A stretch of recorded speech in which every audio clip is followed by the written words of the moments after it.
Hi, I'm Will. And I'm Allie. I'm a choosy choice maker who chooses the choices he wants to choose. I'm just a woman that does what she wants. And when we combine forces, we become the co-nerding operation known as the Pairables.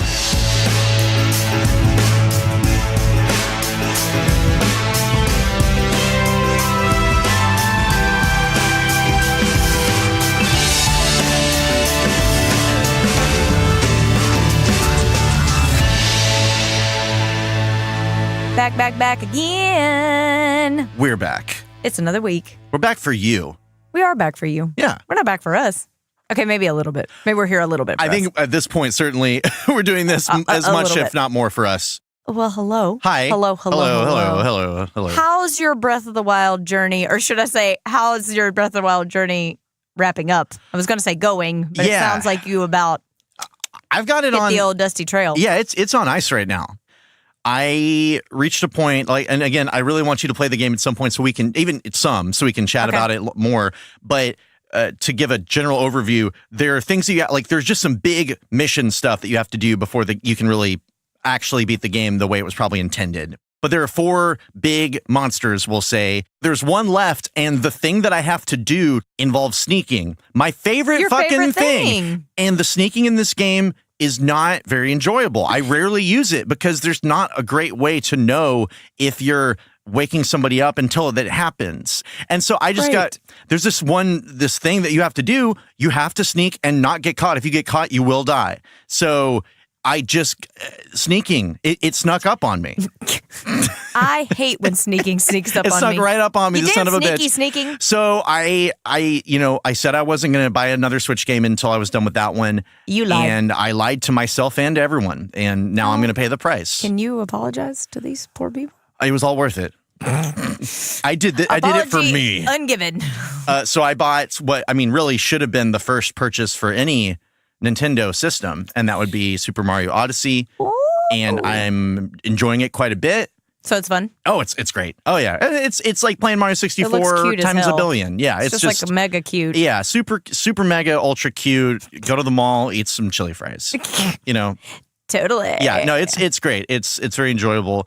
How much you put into it? I don't know, 15, 20 hours or something. Oh, okay. Well, yeah, because it's so... We got into it. So playable, yeah, because I got it last week. So it's super playable, and it's easy to just sit down and churn away. You're playing it on the TV, correct? Most of the time, yeah. Okay. My experience with the Switch and games like Zelda, very open world, Super Mario Odyssey, not open world, but there's a lot of details to each level. Because you remember, it's like Mario 64, so there's lots of little details to go find secrets and, hey, this thing's over here. Did you notice this behind this building, etc.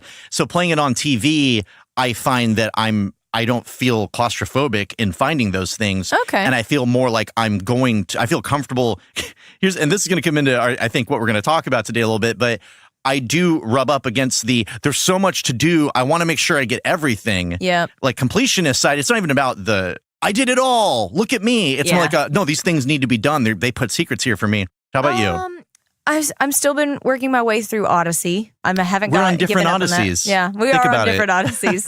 You're an assassin, though. Mine involves a beautiful Greek lady. Yes. Yeah, is that really not most Greek women?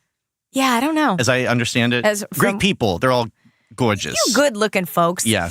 Yeah, I'm enjoying it because I stopped doing, like I said, I was trying to just chug through the story, and then I would get to and Assassin's Creed does a decent job of this when you if you try to rush too much, they're like, no, this is too hard. You're trying to do that thing. They say you're getting too much of that Assassin's Greed. Ladies and gentlemen, Will. See, now that I know that you do pull quotes, I'm going to have to be churning them out. You're going to churn them out. Well, there you go. You bastard. You too can see those pull quotes on Instagram. Absolutely. The Pairables. The Pairables. That's Pair. Ables. No, so I'm enjoying it. I was very satisfied the other day because I do this thing in sneaking games where I get too antsy. When that's literally the thing that you shouldn't be doing if you're really trying to do the stealth aspect properly.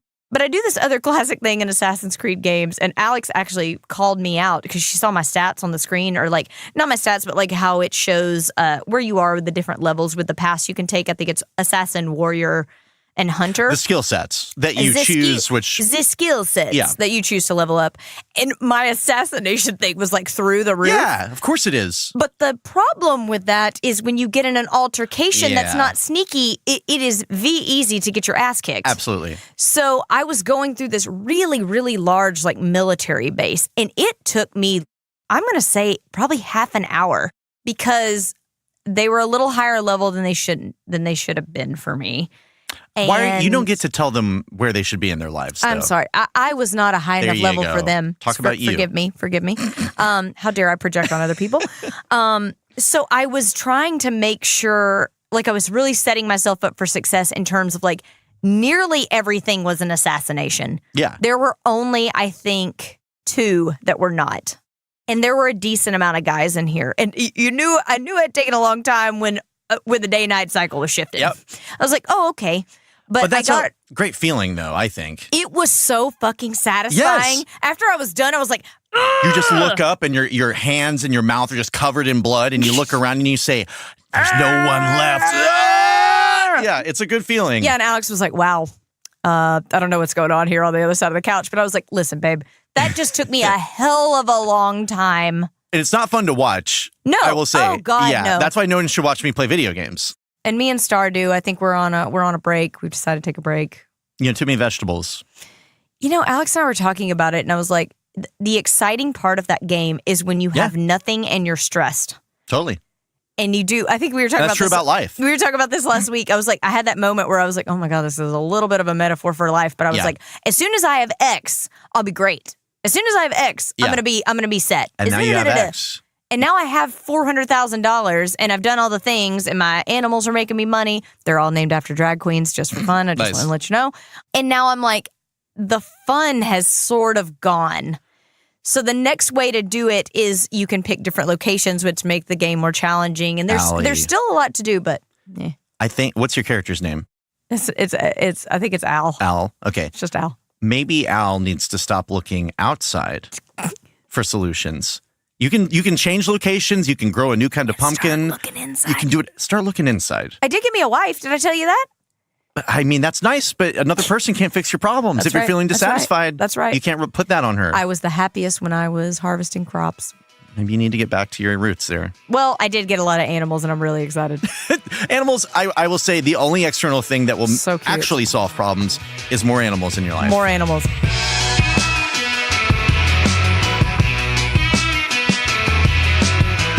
So let's get into it. Let's do it. Player choice in games. And I don't mean what's your favorite brand. What games do you like to buy? I mean, you as the player, us as players, Allie. Given choice in the games, we the players choose these truths things to be truths. Choice in games. Yeah. So many of the games that you and I share in common as interests have a certain level, minimum, it seems like, of choice. We talked about how I grew up playing Japanese role-playing games. You didn't like them so much. And one thing I thought might be part of the struggle there, not the struggle, because you shouldn't have to like them. More like part of the reason that would turn you off from them possibly is that there's not a lot of choice involved. We're going on this adventure. Yeah. And play it out. And there are some, the closest thing to choice in those, at least traditionally, was do you find these secret things? Do you do these side quests or not? Yep. And that is a level of choice, but it is kind of the story is what it is. The narrative is what it is. And how easy or how long it is slightly dependent on whether you do these side quests or get these items or whatever. But I love choice in games. I do too. And sometimes I also, depending on how it shows up, because I think there's a lot of ways it can show up. It's not just story choices. It's not just the surface level choice of, in Super Mario Odyssey, do I wear a baseball hat or a cowboy hat? That's purely... Now, it's very satisfying. But it's very satisfying. Purely cosmetic. Because I'm a whore for customization. You should play it. But there's multiple ways that it shows up. But I guess before we get into... there's almost infinite ways that it shows up. That's true. But it seems like it's more and more common because open world gaming is more common. And that typically involves some kind of choice, whichever level of it. And also role-playing games continue to have a foothold, whatever that is. And they often involve, especially Western role-playing games that we like to play, they have more elements of choice as well. Again, I keep saying on whatever level because part of what I would like to talk about is the illusion of choice, because there's a lot of that too. Oh, there's a lot of that. A ton of it. A lot of that. Do you remember the first time or a early time in games where choice in the game was apparent to you? Mass Effect 2. Mass Effect 2. Okay. On the Xbox 360, I was not into space games whatsoever. This was post beating Skyrim, all of that stuff. I had come off the high of playing essentially the Ezio trilogy of Assassin's Creed. Those games I actually liked. I liked 2. I really liked Brotherhood. Those 2 specifically, I really, really enjoyed. So that was at the time where Assassin's Creed was still what I would call kind of an action adventure game. Yeah. You weren't really doing a lot. You could make the what we call kind of cosmetic choices. Yeah. I got to buy him fancy outfits, and I did love that. Not going to play Nothing wrong that with I didn't. Nope. That I didn't. So then I had played Skyrim. So obviously Skyrim is a little bit more. I don't feel that the choices are as meaningful. No, I agree. They're a little bit more surface level. Now that's not to say that consequence isn't real in that game, because you can very well approach certain people and piss them off, and you will never get to utilize any of the other, kind of blocks off. You're like, put the blockade up. You call them an asshole or whatever. Well, you can't sell them things now, whatever it is. Right. But the biggest one was Mass Effect 2 for me. I think that was the first time I was like, wow. Now, a lot of people tell me that one of their first experiences from the previous gen was actually Bioshock. But as we have talked about before, I was a scaredy cat. Right. And owned that game, but could not play it because I was a scaredy cat. That's one that loved the game. It's not an illusion of choice, because there is choice involved in that one. But certainly as a story choice goes, like the way the game plays out ultimately is not, in my experience, the choice is, do you, spoilers for any game that we talk about. Yes, spoilers. Just in case. Bioshock is like, what, 11 years old now? So yes, I think. Whatever. Throughout the game, I mean, you've watched the Let's Play. That's how you experienced it. Sure have. You choose to either harvest these little girls who contain... Yes, the little sisters. Yes, stuff that can make you more powerful, or you don't. And you protect them. You protect them. But if you don't, you get the same reward as if you kill them. Yes. Ultimately. Yes, ultimately. But at first the game presents it like...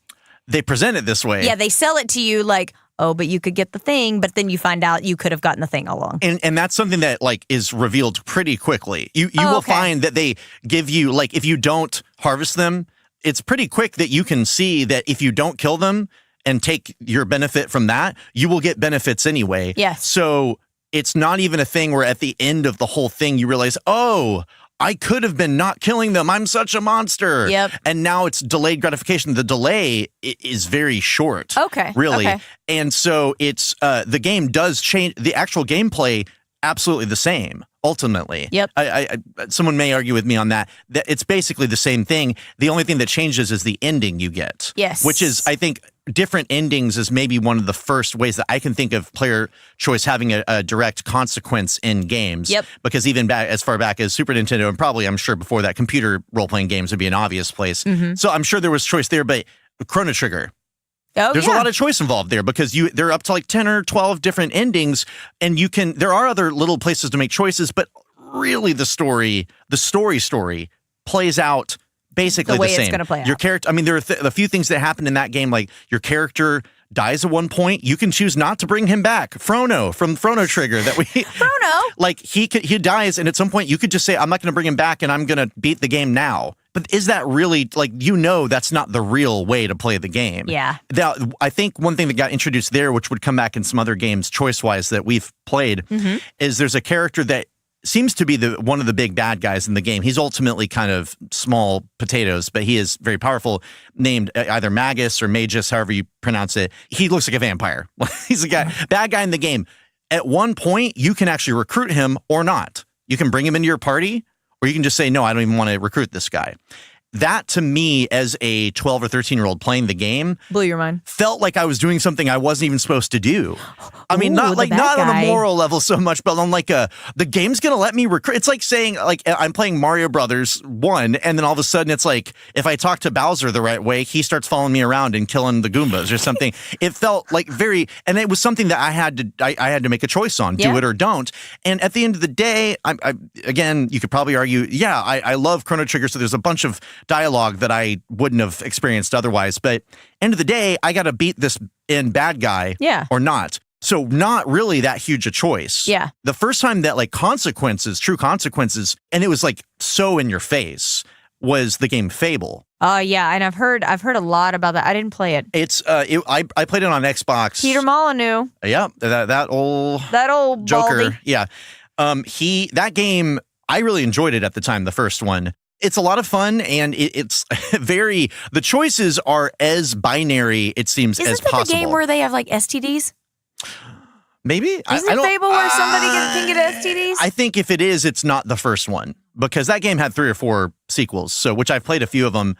Yeah, please research it. For the large part, like you either play as a good person who and then you start to look like an angel over time, or you play as a really shitty person and you start to look demonic and grow horns. I never played it. It's fun. It's a fun action RPG, but it's like silly. The morality of it is so binary that it's, yes, the choices matter, but you either are choosing to be a monster or a saint. Those are your choices. Confirmed that there is an STD system starting in Fable 2. Fable 2. Okay, got it. Because you can choose to have protected or unprotected sex. So, like I said, Mass Effect for me, I think that was in my younger years, even when I was playing, I guess my gaming choices, like you said, because I wasn't connected with JRPGs, when I think about like the SNES era for me, it really is a little more platformy based. Yeah. And, and maybe with some Mario Kart thrown in. I will say on the N64, we brought it up briefly, but Turok, the dinosaur hunter, you could choose the way you approach certain situations, and the game actually had some design in it where you could be like, this is actually a surface that I can climb. I can choose to go around and avoid the confrontation, or I can go through and do that. So that's kind of a different level of choice. Technically we could get into that. I know you had that with Deus Ex. It's like a pragmatic choice, or that's not really the term, but it is a tactics choice. Yeah, it's really an option. Yes. I don't know. How do you want to play, not what story do you want to happen? Yes. So, I guess that could be a version of choice, if you will. But yeah, I'd never played a Mass Effect game before. And then I got really invested when I found out, I don't know why I'm such a dumb little girl about like, I love getting to court people and all that kind of stuff. But I was like, it's fun. I want to try to get the babe. I want to get the babe with who has blue babe. Yeah. I didn't romance the blue babe till, that's right. 3? Till the latest one. Andromeda? Was she blue? Yeah, she was. The one that you, chick. that's yeah. Yeah, no, I did Miranda in Mass Effect 2. Oh, yeah. She was a babe. They don't really have any unattractive characters in those games. So. Yeah, they really don't. They know what we want to see. That one was interesting because those choices did mean something, but it was more on the relationship level. The game doesn't play out differently. Yeah, you were going to play the game regardless. Now, and then, it's like the choice system where it's kind of tallying up, and then the ending you get is obviously where that goes. Yeah. But, well, yeah, like because even in Red Dead Redemption 2, like you were talking about how your ending is kind of stacking up your how big of an asshole were you? How you've behaved in life, which Fallout 3, which is from Bethesda, they had a karma system. I didn't beat that one. In fact, I didn't beat that or 4. I love the little frowny Pip-Boy face that comes up for her. Yeah, he's like, oh. But that is one of the more again, like a super binary way that it shows up, and that's not to say that that's bad, because I mean that. Sometimes, like in Witcher 3 and some other games that I played that are good at giving me the gray area of like, I don't know if this is quote unquote good or bad. Maybe it's good for this person, but bad for this person. And who's to say which one? Are you just going to define each one as bad or good person? In Witcher, it's more like it's the lesser of two evils a lot of the times. You know that somebody's going to be disappointed. Yeah, and that's sometimes, like, even though I want that storytelling wise, sometimes it's really hard to deal with. It is. Because it makes it harder to make a choice. Whereas in Mass Effect, every time the option came up where I could punch the lady that was a reporter, you did it. I did it. I just did it. I just couldn't. I'm not going to stand for it. Yeah, I'm gonna punch you. Yeah. So even if it was outside of my character's behavior up to that point, because I didn't play as a renegade versus a paragon. Usually, I think I was more a paragon than anything else. Yeah, I was always paragon. I was kind of in the middle, I guess. I probably that too. When they make you make those decisions, which I wouldn't really feel that's that renegade-y. Yeah. Where it's like, I'm going to stand up for my team instead of just like doing what the military says or whatever the hell it is. Yeah. I was like, I didn't think that was that roguish, but whatever. No, I agree. Well, talking about these games so far, we've been talking about binary, like a system where it's a morality system. Yes. Essentially, it's either good or bad, or maybe in the case of Mass Effect, it's kind of this personality versus this personality. You can behave in two ways, and maybe a third way that's neutral, but you can either stand up for this thing or go for this. There's also, you were talking about back on Super Nintendo and 64, we were talking about tactical choices in Turok. Yes. And then that shows up in the more complex that games get, the more their systems will allow for that type of thing. Going back to Super Nintendo, I was thinking of Super Mario World. This is a minor thing. It's not a matter of how the story plays out. It's not even a matter of how you play the game exactly like tactics, but one, there are any number of levels that you don't have to play that are secret. That's true. Also, sometimes you get to an area on the map by a different way than you would have thought. Like you can choose to do, like you have a branching path and you take the level on the right, and that lets you ultimately get to the same place you would have if you went left, but through different levels. Now, in that game, you're really doing yourself a disservice unless you just really want to beat it by not trying to go every way and get to every level. That's where the fun is. That's you're there to play, but it is a carrot. Like it's not just secrets; it is a choice. Which way do you go, or how do you want to approach this? That is not insanely deep, but it extends through Mario 64 as well, where you can get 1 star from the first painting and then go to the next world. But my tendency to play the game was to keep going into that painting and getting more stars, and then which world do I go to next? It's you have so many choices in front of you. Yep. It's not an illusion of choice because you are choosing the level, but it's not that really makes a huge difference at the end of the day. What order you do it in? It's about preference. What do you feel like playing right now? Yep. You have pirate ship, bombs on a hill, and Iceland. What do you want to play of those 3 options? I'll play Iceland right now. I'm tired of playing in the desert one or whatever. I think GTA 5 actually is a good range of that, because you kind of do have that. Whereas Red Dead's got a little cowboy meter that's going to the left or the right, telling you how much of an asshole you are or you aren't. GTA 5 kind of does that, but I didn't care as much. I don't know, because the way the characters were set for me. Trevor is a fucking nutcase. Yeah. I was never going to suddenly make Trevor a stand-up guy. No. Although I did have him running around in a $9,000 brown tuxedo. I did the brown tuxedo for him too. It's such a good look. Yeah. Oh my God. I had him in a brown tuxedo with a nice pair of sneakers and a black pair of essentially Wayfarer knockoffs and a trucker hat. That is so close to what I had him wearing a lot of the time. Oh my God. That makes me happy. You know what that means? That's what he wears. That's what he wears. We tapped into a universal truth of this man. He is both ironic. At first I had him in a cheap polyester suit. It's just there was something comical about him wearing the suit. His character says, I know there's something ironic about this that's funny, but I also actually believe I should wear this. This is what style is. This represents me. I also ran around and I chose to punch people in the head to take their four-wheelers, and I stowed a bunch of four-wheelers, as many as I could, in Trevor's shitty garage. And I would go on things where I would be like, I'm only going to ride. I always make like little mini games for myself in GTA 5. I'll like go on these little rampages, and I was like, I'm going to play all my missions today, but I can only use this type of car just to be like a goofball. Well, that is a level of choice, because I mean, it's so simple to reduce it to, again, like the choice that I'm most interested in a game probably has to do with me affecting the world or the story outcome, or whatever, the character's development in some way, which can be as simple as what skills do I develop? Yeah. Like talking about Odyssey, where it's like, I'm mostly a stealthy guy. But in GTA, you are truly presented with a sandbox. It's incredible. To go play. It is incredible. And you do make choices in the, certainly in the last, the outcome of that game. Yes, you can choose to fuck all your friends. You can change, one guy kills this guy, all those things. Yep. But it's not as though all of the game is leading up to that point. It is your last choice that you can make. Yep. You could play the whole game. I mean, however you want to play those characters in your mind, because they allow you, as much as they come with personality, you are kind of embodying each one as you play them yourself, probably. Because if you're playing as Trevor, you're probably more likely to shoot somebody. I would say, because it's like putting on a suit. It's putting on a suit. He's nuts. Yeah, and you're playing the character, but you also, however you like. I know that playing Red Dead, you put a lot of how you want your character to be, like who he is to you. And these characters, I think in GTA, I did that to an extent myself, where I'm like, you know what? I don't want Michael to be this. I don't want him to be this sad or this angry a guy. Me too. I will treat it this way. I don't want Franklin's a smart kid. I don't want him to live here. Like, I don't want him to do this stupid shit. Like, let him keep going. Right. Like, but none of the choices they're making that I make for them, I guess, or that their choices that they make in cutscenes certainly lead to the end of the game. Yep. But it is kind of a play around until you're done playing. Then at the end of the game, choose A, B, or C, and then get your ending. But I think what's cool is because it's a sandbox and that time that they let you play in the world so much that despite whatever we think, they're almost priming you to make choices in a different way.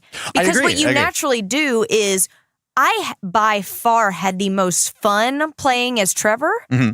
But when it came down to it, I was like, he's fucking nuts. I got to get rid of him. Yeah. Like, I love him. I've had fun with him, but he got to go. Yeah, that kind of thing. But in terms of like that sandboxy feel that you're talking about, I think I mentioned it before, but when the game first came out, I punched a guy riding a bike. Mm-hmm. I rode the bike down the highway, and I just wanted to see what would happen if I tried to ride the bike straight into the ocean. Yeah. And it actually had a full animation for like what would happen if you rode the bike into the ocean. So at first he's kind of pedaling. Okay, you're losing traction. Now your legs are just kind of spinning because you're floating in water, and now you've kind of flopped off of it and you're done that. And it's like, as silly as it is, I had the choice to do that. Oh, absolutely. And it actually reacted in a natural way. That's so the I remember sandbox. Just like it's the sandbox glory, right? Well, and the choice of the immediate choice. Of I can do anything. Yeah, I can. And to an extent, the Elder Scrolls series, in I guess the Fallout series under Bethesda, they have a similar. It's not nearly as detailed or as interactive. Those worlds. Yes. But the idea, especially like going back to Morrowind, where like you could kill any character that you could kill. Yeah, for better or for worse. You will just bring the world to destruction. Yeah, that quest is gone. You're done. Like the game cannot be beaten now, but you can keep playing if you want. But in GTA, it's more fun because it's like, I want to see what happens if I jump off a building. Yeah, so that's what's fun. You make a lot of choices, even just in what you pursue. Do I go play golf? Do I drive this kind of car, this kind of car? How do I dress my character? Well, and it's like some of it runs the gamut from cosmetic to experiential. Since System Shock, I guess, those games, which I've only ever played a little bit of too, but that spawned a lot of games that they call immersive sims, where how you do the things is a big part of the choice. Yes. It's not so much that the story turns out different, because Dishonored is a grandchild of the System Shock games. Bioshock, obviously, and Deus Ex, also a child of those games, a few other ones that you could put in there. But these are games that, while like Deus Ex does have story choices that in the modern games as well, those are the ones that I've played, that do affect the outcome, that you are making choices that do affect the story, whether it's a side quest or the main game. It seems to be largely about how are you going to do what you want to do. Yeah. And Bioshock lets you do that with the different powers that you can use in the first game. Do I want to use electricity to electrify these guys? Do I want to sneak around? It's kind of like a dealer's choice of what's your favorite way to do this. Yeah. And I think the other games, though, they give much more of a menu, like Deus Ex being an example. The gunplay is not a lot of fun for me in those games. It's not designed to be a great shooter, but you have the options of like, am I going to sneak my way through? Are we going to melee the shit out of everything? Am I going to sneak up and kill? Am I not going to kill? Do I have to hide the body? All these things. Am I going to hack into this thing? That makes me, in those moments when it's successful, makes me feel like whatever that character is supposed to be in that moment, that I've helped create the character, like an actor would, where it's like, no, my guy wouldn't do this. This is something he would do. Yeah. And at its best, I feel like, because I tend to play a sneaky guy who doesn't kill just because of the challenge, and you get more experience points that way. It rewards you. But in those games, Deus Ex, I'm playing a guy who won't kill, who will never be seen, and who hacks into systems and sneaks up on people, et cetera, et cetera. It invests me in the moment-to-moment gameplay in a way that is not really related to story. Again, it's implied story. Yes. That level of choice, to me, is the most satisfying, certainly moment to moment, and maybe even overall, because it's not so important. Yeah. Because I'm not going to be dissatisfied. I mean, if the gameplay is no good, then it's no good. But if I'm satisfied in the moment, sneaking up behind people and knocking them out and hiding their bodies and et cetera, turning invisible and shit, then I've done that for 40 hours and I enjoyed myself. Yeah, probably. that's what I was going to say. It's like you're constantly reinvesting a little bit more like back into the game because you're able to tackle it the way that you want to. Yes. It's just like the example we were talking about earlier with me playing Odyssey. That thing took entirely too long. But the fact that I could approach it the way that I wanted to, and I got the job done, and, it was all on my own, I was immensely satisfied. I was like, yes, I cannot wait to do the next thing like this because every situation's kind of unique. So I agree with that, actually. I kind of go in it for two ways. I go in it for the GTA. I'll go because I just think this is the easiest. I go in there for the GTA 5 vibe. Sandbox, I'm going to do whatever the hell I want. They're going to keep me on some sort of story that is interesting, or maybe it's not as interesting.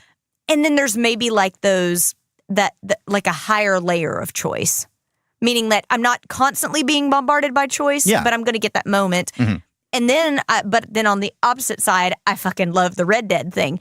Everything that I do affects how I am viewed in the world. Right. I could very well have a conversation that, depending on how I react, could change my entire course with this specific person, just down to everything. Where if I don't take a bath because I just fell in the mud, the next store that I go into might refuse me service. Right. Like I almost like the extremes a little. Well, actually, I wouldn't call that extreme. I would say GTA 5 might be in the middle, and then Red Dead is over to a far other side. Right, and because there's a lot of crossover in. I mean, obviously, same studio, and the gameplay style, even like down to the.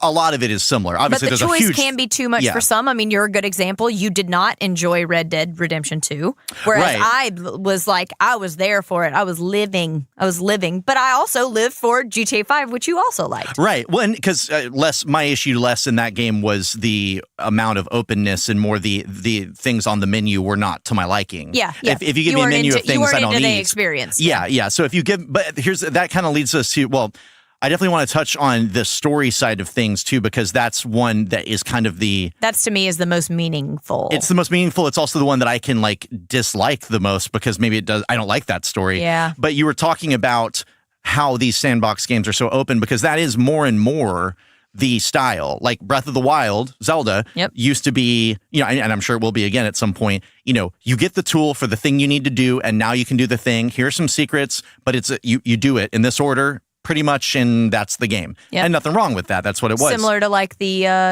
Bloodborne, Dark Souls. You were taught to do this thing. You have learned the skill that has to be utilized to beat the next thing, to go to the next thing and learn the next skill. Yes.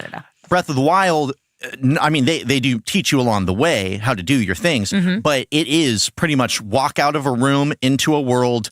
What interests you? What do you see? And there's a level of that that's very enjoyable.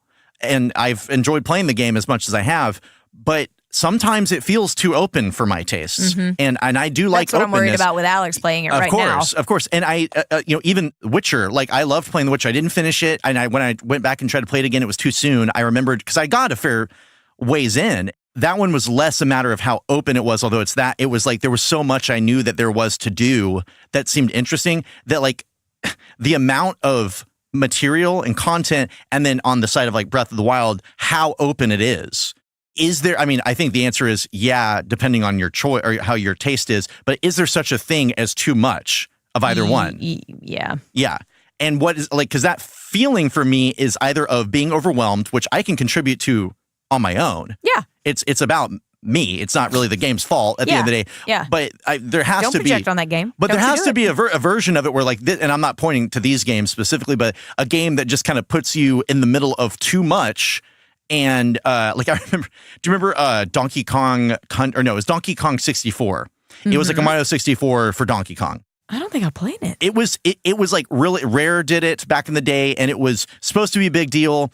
It didn't necessarily get great reviews because of a number of things, one of which was that there were too many collectibles. I don't love the collectibles thing. That's usually my least favorite thing about a game, unless they make it fun to get those. But the amount of things that I could do that were on the side, collecting all these bananas or whatever the hell, the magic bananas, whatever it was. Magical bananas. I mean, it'd be one thing if they had made it more fun. That was probably part of the problem. But I knew that there were all these secrets in this game that I would only get if I went through collecting all 1,008 bananas or whatever it is.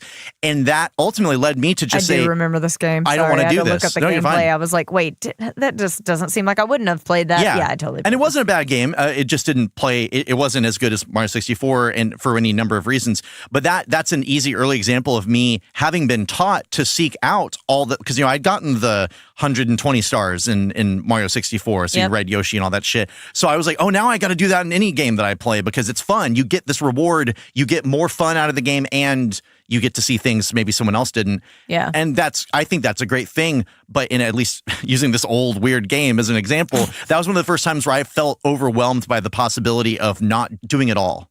It's too much. It's too much. Like, how could you do everything? I mean, do you really want to spend your time doing every literal thing in it? Yeah, I was listening to another podcast that I really like, Sacred Symbols, and it's a PlayStation podcast, and they were talking about how like we're kind of in a different time in terms of our own time. As you get older, your own time is a currency, is a different form.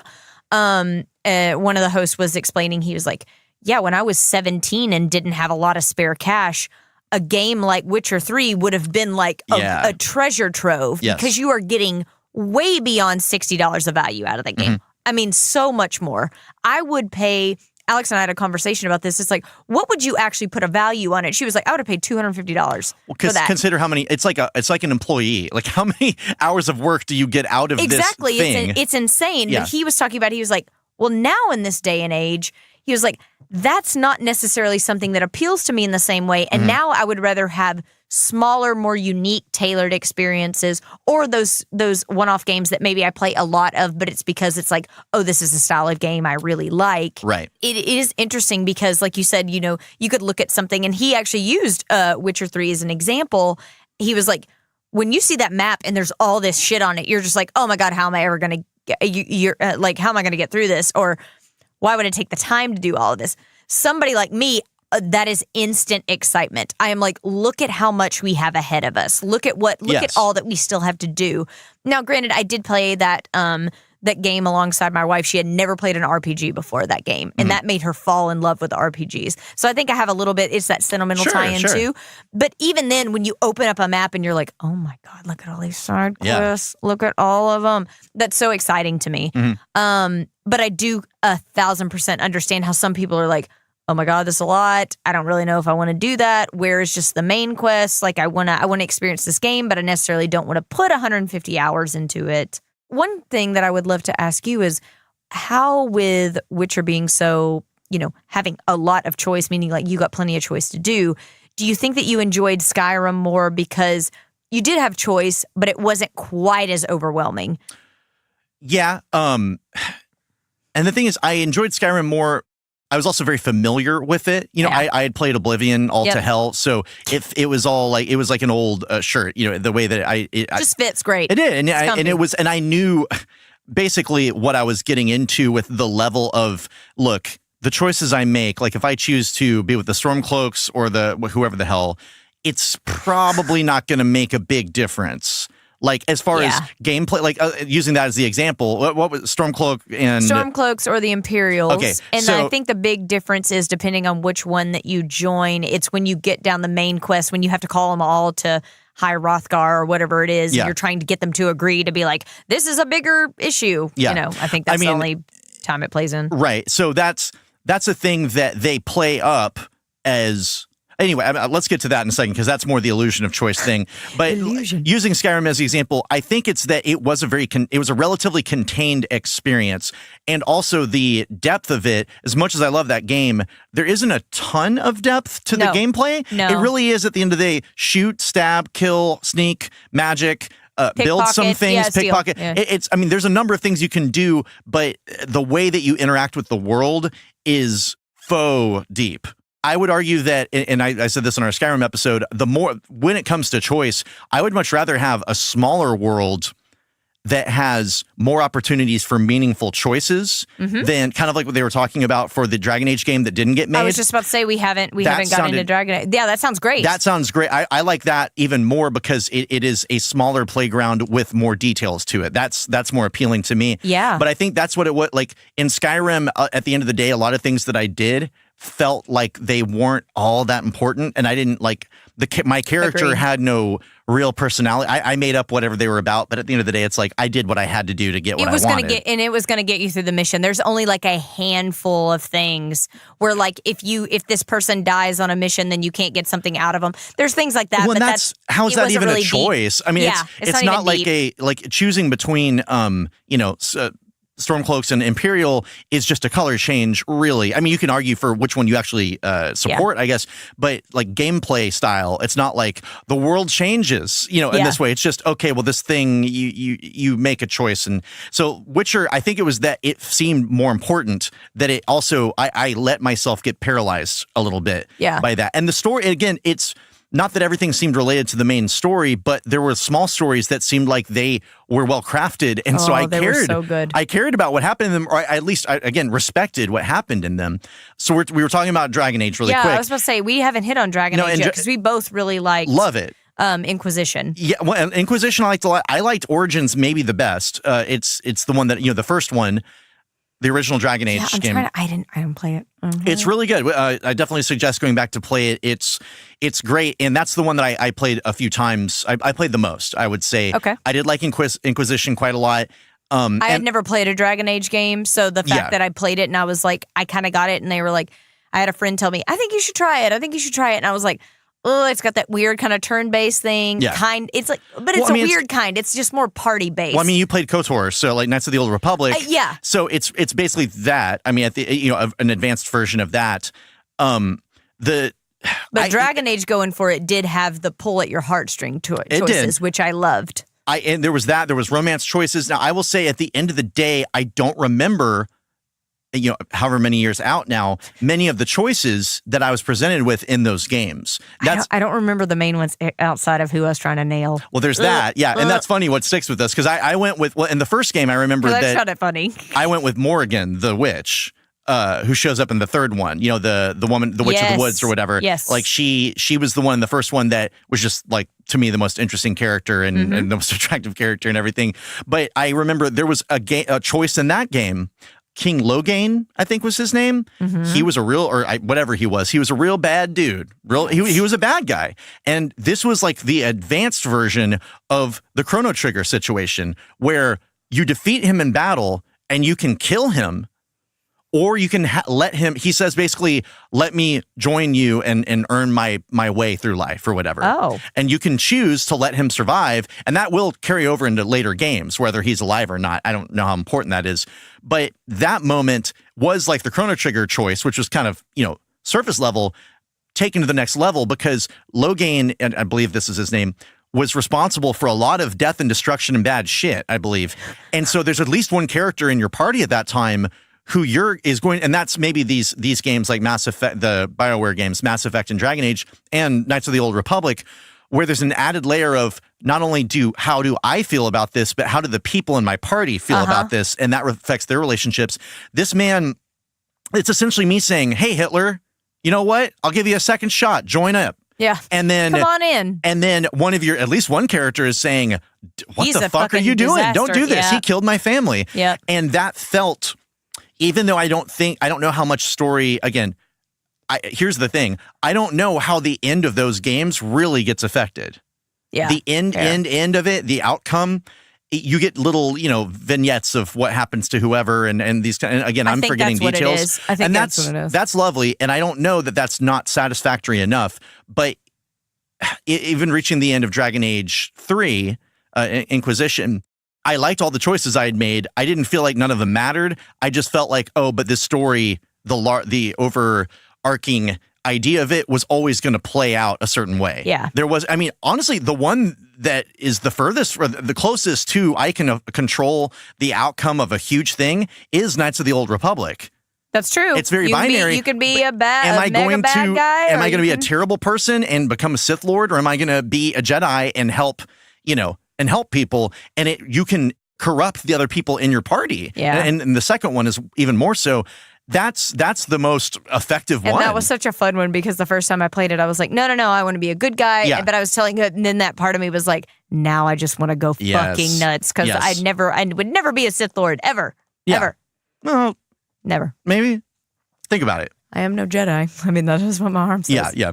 So the story stuff is appealing to me, but I guess maybe what we were touching on earlier, it's also something that like if it doesn't turn out the way I want, then it's also extremely dissatisfying. Think about Mass Effect 3 and all the uproar. Well, yeah. For the love of God, BioWare had to make new endings to make angry nerds less angry. Well, and the problem there is that people felt like they didn't even have any effect on the outcome. Yeah, so the illusion of it. When you tout for, 2 other games that, the choice from Mass Effect 1 carries to 2 and then 2 carries to 3, and they're like, well, wait, 3 got to a point and none of that mattered. None of that mattered. But also, let's say that you are getting story results from your decisions, but they're not the one you don't like those things. You are actually seeing effects. Yeah. But the problem being that you can change the course of your game, or at least your character or a character in your party, depending on the game you're playing. Yep. And it has the most potential for satisfaction and meaning, as you had said, of like, oh, cool. Like this thing with Logain is an example. Like that to me is a very cool thing. And it's because it's like about redemption and it affects the party. And I don't know how much story it affects, but let's say it affects more of the story later on. That's a meaningful thing. But if it turns out that it turned into something I didn't like all of a sudden people in the game won't let me do anything because I'm with a known war criminal or whatever, and I'm basically being punished. That's not an unreasonable thing to happen. Yeah. But, or any number of things that come out of that. Let's say I made that investment. The potential payout is huge. I made a choice that led to this cool thing.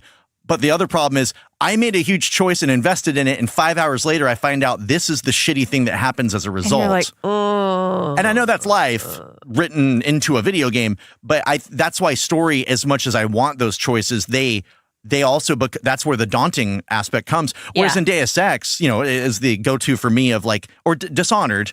Yeah. Whether I kill or not, or get seen or not, that's an easy choice for me to make. And then how I go about doing it is so satisfying moment to moment because I am in the driver's seat, but I'm not concerned with story. It's going to play out how it plays out. Yeah, you don't have to worry about that. No. It's just how you get there. Technology limits the amount that we can get out of choices in this. Yes.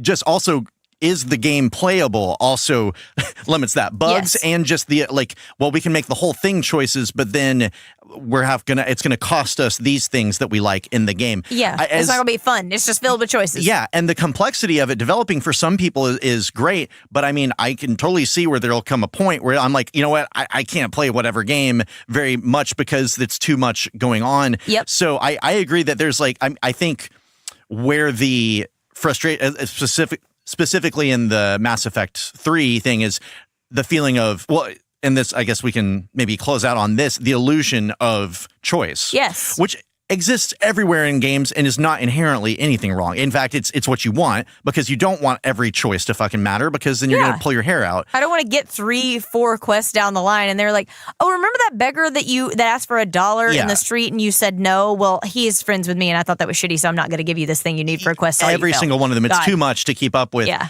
In that it wasn't just an illusion. It seemed like, I mean, when I say a lie, I don't even mean that they intentionally misled. I think that they intended to have Mass Effect 3 originally. The idea was to have it reflect all these things, and that ultimately they did not succeed. And then they did things afterwards with the DLC to change that. But the illusion of choice, again, not bad inherently, but I will point to I was going to say, give me one of your the Elder Scrolls games. That's all illusion of choice. Pretty much. Very nearly. You have some tactical choice going on of do I throw fire at the person or do I shoot an arrow at them? But something I constantly was craving out of this world that was so open that I kept finding it feels open exploration-wise. It was very much a sandbox as far as traversing goes. Yes. But as far as action goes, no. And this has nothing to do with the story even. I'm not really that concerned with that, but there were times where 2 people could be giving me quests, or I had the option to take a quest from this person or this person, and taking one is actually at odds with the other person. And instead of saying, hey, I could take this one and take this one, and kind of double cross them and kind of play, basically be doing for one person and the other, and then it's all me being benefited in the end. It's just, okay, well, you picked this guy. This person isn't an option anymore. That quest went away. Yeah. And then now that I'm playing this person's quest, well, you could kill the bandit leader, or you could kill the bandit leader, because that's the only way that this thing plays out. To get through it, yeah. Yeah, and again, like the choice. So even the choice was already calculated for you. I think there's a good example of that. I can't remember if it's a Dark Brotherhood quest line where you go to this woman and she's like, I want this asshole dead. He's like the leader of this thing. Yeah. And essentially she's like, I'll give you whatever you want or not give you whatever the hell it is. And then you can get there. You can actually talk to him and he's like, well, actually, I'll give you this to do this. And, at first you're like, oh, this is cool. This is interactive. But just like you just said, you either go in, you kill the guy and she gets you a reward, or you go in, you talk to the guy and you're going to kill her now and you get a reward. Yeah. It's going to cancel one. Yeah. And maybe wanting more out of that situation is asking too much. I mean, certainly if a game released in 2011 or whatever it was. 11. But it is for a game series, and Fallout is similar. New Vegas did a really good job of feeling like what I was feeling a little bit more like what I think the old Fallouts went for, which is like things I do matter more. I think that's where I run into a wall of I want a very specific experience, and minus me having a game development studio made of the best people that only do what Will wants, then I'll always have a critique of how I want, because it's choice. Choice. I mean, we deal with it in life. We get to deal with it in our games. Make your choice. You want some choice? You know what you could choose to do, which I would love? I would love for you to choose to subscribe to this podcast. Yes. Leave us a nice review. Yes. Choose to leave us a nice review. Yes. I wouldn't mind if you chose to check us out on Instagram. Follow us if you would, if you're interested. If that's your choice. That is your choice, and you're right. You can find us at the Pairables, Pairables. You can also yes. You can always hit us up via email at thepairables@gmail.com. This handsome gentleman over here that used to have a fuller beard that has a little bit less beard, and I'm kind of into it. Yeah, I'm kind of in this. I'm pro this scruff vibe. Yeah. This gentleman also has another podcast that you should check out. That's right. The Days... If you so choose to. If you choose to, and I suggest you do. Days Past Tooncast is a podcast, a comedy podcast where my good friend Travis and I, we watch old cartoons. You know the ones I'm talking about. He-Man, Thundercats, G.I. Joe, other things too. Other things. We watch them. We have funny conversations about them. We're laughing, and if you're listening, you're laughing too. You can find it wherever you find this podcast. Thank you guys for joining this week. We'll be back next week, ready to tackle the next bit of nerddom, and we can't wait to see you there. Bye. Yes!